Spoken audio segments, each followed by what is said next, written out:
Décidément, le prince Harry et Meghan Markle ont accumulé les frustrations dans la famille royale. Déçus de leur traitement par rapport au prince William et à Kate Middleton, et de devoir se plier aux règles strictes de la monarchie, le couple aurait également dû se forcer à vivre dans un lieu qu'ils n'avaient pas choisi. En effet, après leur mariage, tous les deux auraient voulu être logés dans un appartement de Windsor ou dans Kensington Palace. Ce que la reine aurait refusé. En effet, selon le prochain livre de l'experte Cathy Nicholl qui devrait dévoiler bientôt les secrets de la couronne, la souveraine aurait préféré leur confier Frogmore Cottage, non loin du château, mais qui était à l'époque en travaux. Un moyen pour elle de les éloigner de Londres mais de les rapprocher d'elle? Sûrement, l'entrée de la maison est située à quelques mètres seulement de l'entrée qu'utilisait la reine pour se rendre dans le château. Pour elle, c'était un gros cadeau. J'espère qu'ils le respecteront, avait-elle dit, d'ailleurs, raconte aujourd'hui une source.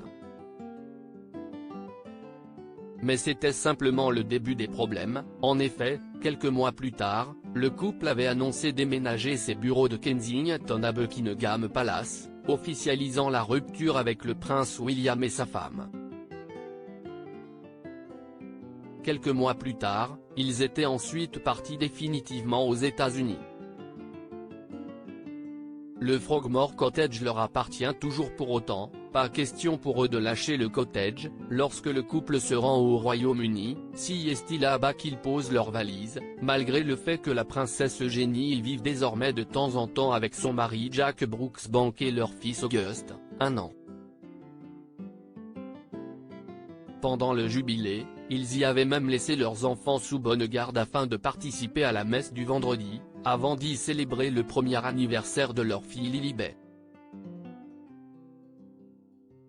Et reblote en ce mois de septembre, alors que le prince Harry et Meghan Markle avaient prévu d'y passer quelques jours seulement, ils ont finalement été forcés d'y rester jusqu'aux obsèques de la reine Elisabeth II, le 19 septembre dernier.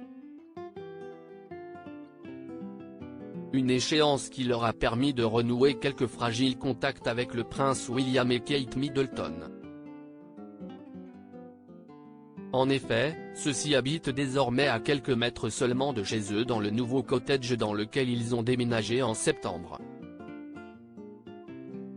De quoi imaginer bientôt Lilibet et Archie jouer dans leur jardin avec leurs cousins George, Charlotte et Louis, 9, 7 et 4 ans. La perspective est encore lointaine.